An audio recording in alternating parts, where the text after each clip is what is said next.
Hello बच्चों, let's read the question. The question says choose the incorrect statement from the following. Incorrect देखना. Okay, so if a body is not in rest position, then the net external force acting on it cannot be zero. Okay, cannot be zero. If the net force acting on a body be zero, then the body will essentially remain at rest. Okay, so explanation देखते हैं.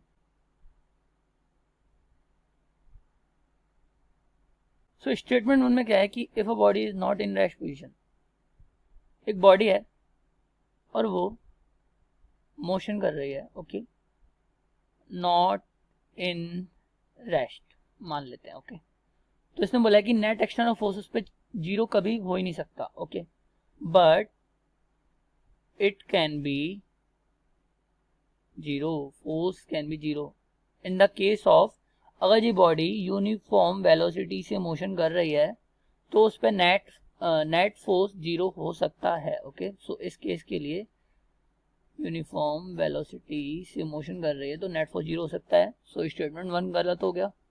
Okay, if the net force acting on a body be zero, then the body will essentially remain at rest.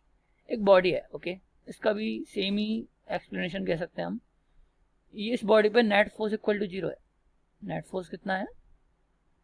Equal to zero है. तो ये body rest पे ही होगी? नहीं, ऐसा कोई जरूरी नहीं है. ये बॉडी यूनिफॉर्म वेलोसिटी से मोशन भी कर रही हो सकती है. ओके, तो स्टेटमेंट सेकंड भी गलत है.